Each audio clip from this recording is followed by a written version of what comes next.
Hello everyone, welcome to my channel English grammar tutorial. आज আমাদের ইডিয়মসের part 9 এর class. এর আগে ইডিয়মসের 8টা পার্ট করে দিয়েছি, যেখানে 200টা মোস্ট ইম্পর্টেন্ট ইডিয়মস আমি তোমাদের করিয়ে দিয়েছি। যারা তোমরা এখনো সেই ক্লাসগুলোকে দেখোনি তারা কিন্তু অবশ্যই দেখে নাও। আর মোটামুটি দুটো ক্লাস করালে আমাদের ইডিয়মসের চ্যাপ্টারটা মোস্ট ইম্পর্টেন্ট সেটা কমপ্লিট হয়ে যাবে।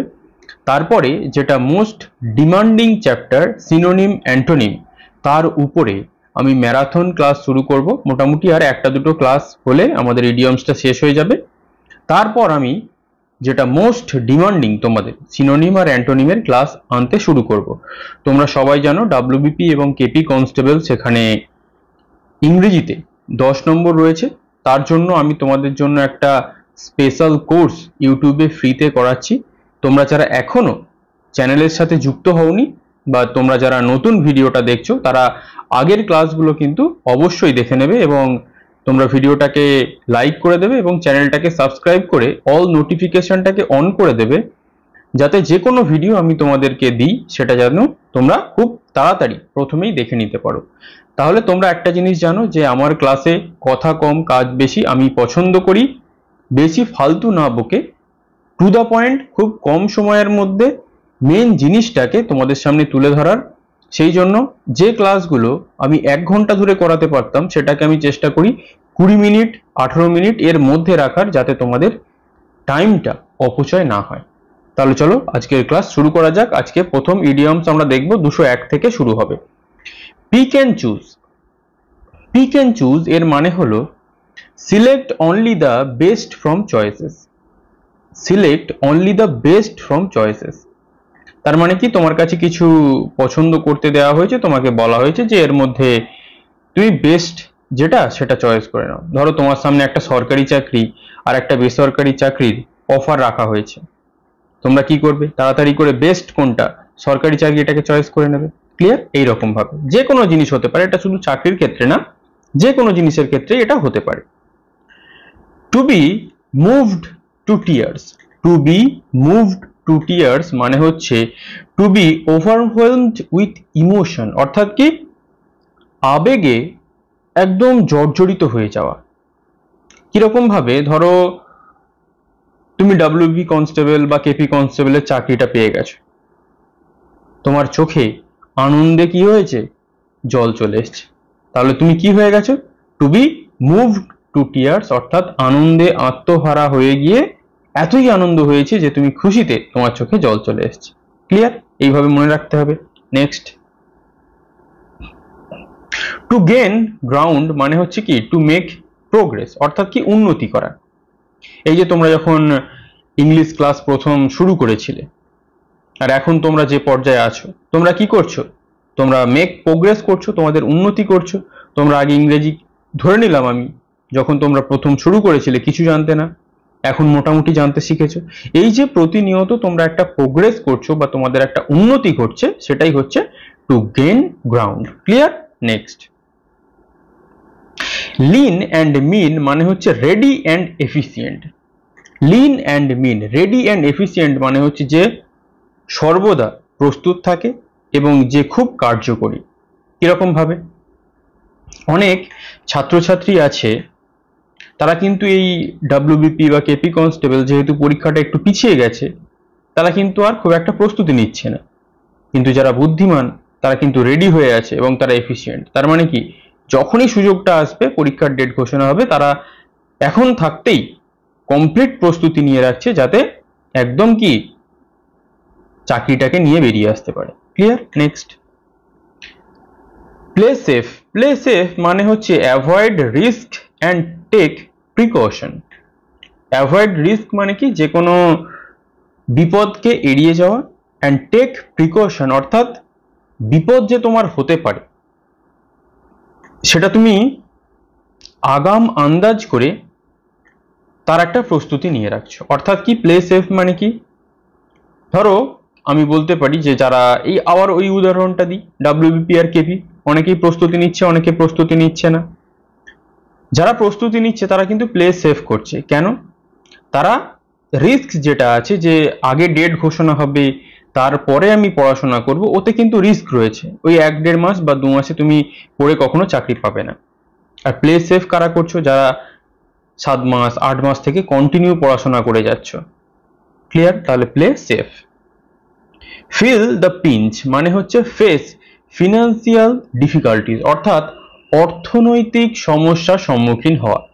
এই যে তোমরা যারা এখন বেকার আছো, তোমাদের টাকা পয়সার সমস্যা রয়েছে, যে কোনো ধরো তোমাদের একটা ইচ্ছা হলো তুমি একটা আইফোন কিনবে বা একটা দামি ফোন কিনবে, তোমার অর্থের অভাবে তুমি সেটা করতে পারছো না।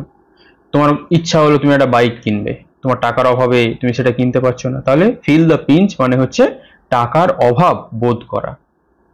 বুলসাই, বুলসাই মানে হচ্ছে something that is the centre of a target, something that is the centre of a target, অর্থাৎ এরকম তোমরা অনেক সময় দেখেছো যে যখন অলিম্পিক খেলা হয় এরকম গোল করা থাকে, তার এরকম একটা এত বড় গোলের মাঝখানে একটা ছোট্ট গোল থাকে, সেখানে টার্গেট করতে হয়। তার মানে কি বুলসাই, তোমাকে ওই সেন্টারের মধ্যে টার্গেট করতে হবে। কিন্তু বুলসাইকে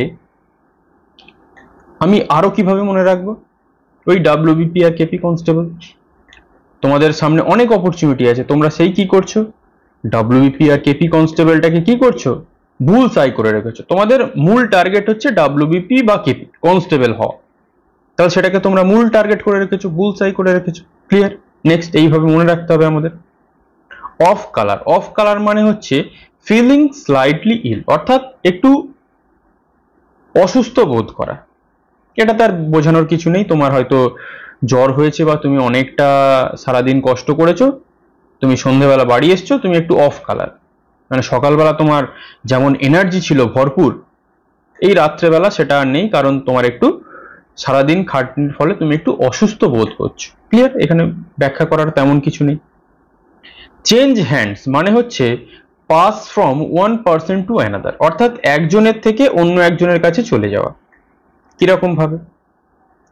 ধরো তোমার একটা বন্ধুর একটা টি শার্ট বা শার্ট বা জ্যাকেট, সেটা খুব ভালো দেখতে এবং খুব ব্র্যান্ডেড, দামি।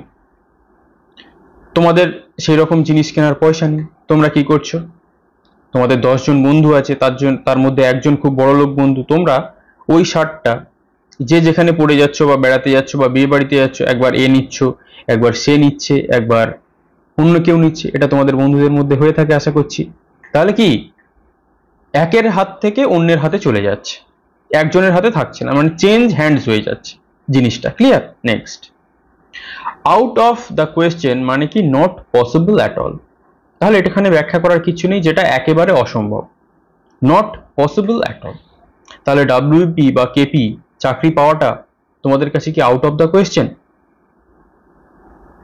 একেবারেই কি অসম্ভব? না, not out of the question, তার মানে একেবারেই অসম্ভব নয়, সম্ভব। তাহলে আউট অফ দ্য কোয়েশ্চেন মানে কি নট পসিবল অ্যাট অল, যেটা একেবারেই সম্ভব নয়। Clear? Next, to take for granted অর্থাৎ কি to accept without question or objection, অর্থাৎ টু টেক ফর গ্র্যান্টেড মানে কি কোন রকম বিরোধিতা ছাড়াই বা কোন রকম প্রশ্ন ছাড়াই কাউকে গ্রহণ করে নেওয়া। অনেক সময় দেখবে, ধরো তুমি বা তোমার বন্ধু যারা একটু খুব খোলা মনের হয়, যারা মানে সবকিছুতে একটু ঝাঁপিয়ে পড়ে, তাদেরকে আমরা টেকেন ফর গ্র্যান্টেড করে নিই, যে ওকে তেমন কিছু বলার দরকার নেই। মানে টেকেন ফর গ্র্যান্টেড মানে হচ্ছে যার মূল্য নেই খুব একটা, আমরা বলতে পারি যে আমরা ভেবেই নিয়েছি যে যদি আমি ওকে ডাকি ফোন করে, এই চলে আয় এখানে, ও চলে আসবে। কিন্তু আরেকজনকে বললে সে আসবে না, কারণ তাকে, সে তো ফেলনা নয়। তাহলে টেকেন ফর গ্র্যান্টেড নিজেকে কখনো করবে না, কখনো নিজেকে ফেলনা করবে না। সে চাকরি পাও না পাও, নিজের একটা সম্মান গরিমা সবসময় বজায় রেখে চলবে। টু গো নাটস মানে হচ্ছে টু বিকাম ক্রেজি, অর্থাৎ কি আনন্দে পাগল হয়ে যাওয়া বা আনন্দে আত্মহারা হয়ে যাওয়া। তুমি জীবনে খুব খুশি হয়েছো কোনো একটা কারণে, কি কারণ হতে পারে? চাকরি পেয়েছো। ক্লিয়ার? Next, backup. অনেক সময় তোমরা এটা দেখবে ফোনেতে সেটিংসে গেলে তোমরা ব্যাকআপের অপশন দেখতে পাও। তার মানে কি ডিফেন্ড অর সাপোর্ট, অর্থাৎ কোনো কিছুকে প্রতিরোধ করে রাখা। কিরকম ভাবে? তোমাদের অনেক সময় বিভিন্ন হোয়াটসঅ্যাপ বা ফেসবুকে ব্যাকআপ দেখায়, তার মানে কি যদি তুমি কোনো একটা জিমেল অ্যাকাউন্ট দিয়ে হোয়াটসঅ্যাপটাকে ব্যাকআপ করে রাখো, তুমি তোমার বন্ধুদের সাথে যে চ্যাটগুলো করেছো, যে ফটোগুলো পাঠিয়েছো, সেগুলো কি তুমি যদি নতুন ফোন কেনো এবং সেই অ্যাকাউন্ট দিয়ে আবার সাইন ইন করো, তাহলে কি যেহেতু ব্যাকআপ করে রেখেছো, ওটাকে প্রতিরোধ করে মানে নিরাপদ জায়গায় রেখেছো, সেটা আবার তোমার ফোনে চলে আসবে। তাহলে এইটাই হচ্ছে backup. Next, one's cup of tea মানে হচ্ছে one's chosen or preferred thing, মানে কেউ পছন্দ করেছে এমন একটা জিনিস বা কেউ কারোর খুব ভালো লাগে কোনো একটা জিনিস। যেমন অনেক সময় হতে পারে যে ইংলিশটা আমার কাছে ওয়ান্স কাপ অফ টি মানে মাই কাপ অফ টি, খুব পছন্দের জিনিস বা আমি এটাকে প্রেফার করি পড়াতে, এটা আমার ভালোবাসার সাবজেক্ট, আমার এক্সপার্টিজ আছে ইংলিশের উপর, এরকম হতে পারে। বা তোমাদের বিভিন্ন জায়গায় তোমাদের একটা কোনো পছন্দের জিনিস থাকতে পারে, সেটাও কাপ অফ টি হয়ে যাবে। ক্লিয়ার? নেক্সট, চু দ্য সিনারি, তার মানে কি to act overly emotional. To act overly emotional মানে হচ্ছে খুব আবেগতাড়িত হয়ে কোনো কাজ করা। আবেগতাড়িত হয়ে মানে কি, সাপোজ ধরে নাও তোমাকে কেউ বা তোমার পরিবারের কোনো কাছের লোককে কেউ খুন করে দিয়েছে, তুমি কি করলে? তুমি ওভারলি ইমোশনাল হয়ে গেলে এবং কোনো আইন কানুন তার পরোয়া না করে, যে তাকে খুন করেছিল তুমি তাকে গেলে একদম ডাইরেক্ট গলার মুন্ডু কেটে নিয়ে চলে এলে। তাহলে এটা হচ্ছে টু অ্যাক্ট ওভারলি ইমোশনাল। আবার অনেক সময় এটা হতে পারে যে অনেক সময় আমরা এরকম অনেক সময় করি না, যে বিভিন্ন কোনো মানুষের কাছ থেকে কিছু পাওয়ার জন্য ন্যাকা কান্না সেজে একটু ইমোশনাল দেখিয়ে, অতিরিক্ত ইমোশন দেখিয়ে কোনো একটা জিনিস পাওয়ার চেষ্টা করি, সেভাবেও হতে পারে। Clear? Next, tricks of the trade মানে হচ্ছে কি এ ট্রিক টু ডিসিভ, অর্থাৎ কি কাউকে প্রতারণা করার জন্য কোনো কৌশল। যেমন তোমরা দেখবে বিভিন্ন যারা ওই অনলাইন ফ্রড করে, তোমাকে ফোন করলো, বললো তুমি একটা 10 কোটি টাকার বা 20 কোটি টাকার লটারি জিতেছো, তোমার ব্যাংকের ডিটেলসটা আমাকে দাও। তাহলে ওটা কি একটা ট্রিক। সেই ট্রিক বা কৌশলটা কি, তোমাকে টাকা লোভ দেখানো হলো যাতে তুমি ফাঁদে পড়ে সমস্ত ডিটেলসটা দিয়ে দাও ব্যাংকের, এবং তারা তোমার যত টাকা আছে সেটাকে তুলে নেয়। তাহলে কি করবে, কোনোদিনও এইরকম ফাঁদে পা দেবে না। যেরকম ভাবেই ফোন আসুক না কেন, ব্যাংকিং ডিটেলস কারোর কাছে শেয়ার করবে না। Clear? Next, out of the count, out for the count sorry, in a deep insensible sleep, অর্থাৎ কি গভীর ঘুমে মগ্ন। মানে তুমি এমন ঘুম, মানে তুমি ঘুমিয়ে পড়েছো, তোমাকে সবাই মিলে বাইরে থেকে ডাকছে কিন্তু তোমার তবু সাড়া পাওয়া যাচ্ছে না। Out for the count. Clear? এখানে ব্যাখ্যা করার তেমন কিছু নেই। ড্র দ্য লাইন তার মানে হচ্ছে কি to set a limit on something, কোনো কিছুর একটা লিমিট সেট করে দেওয়া বা নির্দিষ্ট করে দেওয়া। কিরকম ভাবে? পরীক্ষা হলে তোমরা কি দেখো, যে পরীক্ষায় তোমাদের কি 1 ঘন্টা লিমিট দিয়ে দেওয়া হয়েছে, তার মানে কি 1 ঘন্টা যখনই হয়ে যাবে তোমাদের কাছ থেকে খাতাটা নিয়ে নেওয়া হবে। তাহলে ড্র দ্য লাইন, ওই যে লিমিট সেট করে দেওয়া হয়েছে, 1 ঘন্টার বেশি তুমি লিখতে পারবে না। যখনই 1 ঘন্টা পড়বে ওদিকে বেল বাজবে, এক্সামিনার তোমার খাতা নিয়ে নেবে। Clear? Next, change of heart মানে হচ্ছে কি different opinion about someone or something, কোনো কিছু সম্পর্কে বা কোনো ব্যক্তি সম্পর্কে পৃথক মন্তব্য করা বা মতামত। কিরকম ভাবে? ধরো কোনো একজন স্টুডেন্ট, তোমরা বলবে যে আমি খুব অহংকারী, আবার কোনো একটা স্টুডেন্ট সে বলবে না না স্যার খুব ভালো। তাহলে কি হলো, দুটো মতামত আমার সম্পর্কে তৈরি হলো। একটা স্টুডেন্ট সে আমাকে বললো অহংকারী, আমি খুব বাজে। একজন বলল না না স্যার খুব বিনয়ী নম্র, স্যার খুব ভালো। তাহলে এই যে চেঞ্জ অফ হার্ট মানে কি একটা ব্যক্তি সম্পর্কে বা কোনো জিনিস সম্পর্কে দু রকমের মতামত। এটা কোনো জিনিস সম্পর্কেও হতে পারে। Clear? Next, an I wash তার মানে কি এ প্রিটেন্স, একটা ছলনা। অনেক সময় তোমরা দেখবে যে তোমাদের যারা কাছের বন্ধু হয় তারা অনেক সময় ছলনা করে, যে আমি খুব দুঃখের মধ্যে আছি, আমার এক্ষুনি 10 লাখ টাকার দরকার, আমাকে দিলে ভালো হয়। তাহলে তোমরা কি, তা তোমার কাছে কি করলো, একটা ছলনা করলো, সেই ছলনা করে তুমি সেই ছলনায় পা দিলে এবং তাকে 10 লাখ টাকা দিয়ে দিলে, এবং তারপরে দেখা গেল কি সে কোনোদিনও তোমার টাকাটাকে আর ফেরত দিল না। Clear? Next, play with fire মানে কি টু ডু সামথিং রিস্কি, এমন কিছু করা যেখানে খুব বিপদ রয়েছে। অনেক সময় আমরা দেখি কি অনেকে বাইক চালায় 100 কিলোমিটার গতিতে, 100 কিলোমিটার পার আওয়ারে, 120, 130, 140, অর্থাৎ কি তারা প্লে উইথ ফায়ার করছে। যদি একবার বাই চান্স ডিসব্যালেন্স হয়ে যায় বা কোথাও ধাক্কা মেরে দেয় তাহলে লাইফ শেষ। তাহলে প্লে উইথ ফায়ার কখনো করা যাবে না। বিশেষ করে তোমরা যারা ইয়ং, তোমরা কিন্তু বাইক খুব সাবধানে চালাবে। খুব জোরে চালানোর কোনো প্রয়োজন নেই, 40-50 kilometre per hour enough. Bike খুব সাবধানে চালাতে হবে। তাহলে এটা একটা মেসেজ তোমাদের কাছে, যারা খুব জোরে বাইক চালাও তারা কিন্তু সাবধান হয়ে যাও। ক্লিয়ার? মানে প্লে উইথ ফায়ার করো না, don't play with fire. Clear? Next, flogging a dead horse, তার মানে কি to waste on useless things, অর্থাৎ ফালতু একটা জিনিসের প্রতি সময় নষ্ট করা। কিরকম ভাবে হতে পারে? ধরো তোমরা যারা ডাব্লিউবিপি আর কেপি কনস্টেবল পরীক্ষা দেবে, তোমরা এই ক্লাসটা করছো, তোমরা কি ফ্লগিং এ ডেড হর্স করছো না, তোমরা ফালতু জিনিসের প্রতি সময় নষ্ট করছো না। কিন্তু সাপোজ ধরো যারা রেলের পরীক্ষা দেবে, শুধুমাত্র রেলের পরীক্ষা, তারা আমার এই ক্লাসটা দেখছে, তাহলে রেলেতে কি ইংলিশে নেই, ইংলিশ যখন নেই এবং তাদের টার্গেট শুধুমাত্র রেল, তাহলে এই ক্লাস দেখার কোনো মানে হয় না। তাহলে এটা তারা কি করবে? ইউজলেস থিংস এর প্রতি সময় নষ্ট করবে। ক্লিয়ার? এইভাবেই মনে রাখতে হবে আমাদের idioms. Costed someone an arm and a leg, তার মানে কি is very expensive, something that is very expensive, মানে আমরা ইজটাকে বাদ দিয়েও ভেরি এক্সপেন্সিভ হিসাবে মনে রাখতে পারি। মানে যে জিনিসটা খুব দামি, যেমন তোমরা দেখেছো আইফোন, নর্মাল ফোন শুরু হয় 10,000 টাকা থেকে, আইফোন কি মিনিমাম 80,000, 1 লাখ, 1.5 লাখ, 2 লাখ টাকা দাম। তাহলে কি ওগুলো কি ভেরি এক্সপেন্সিভ।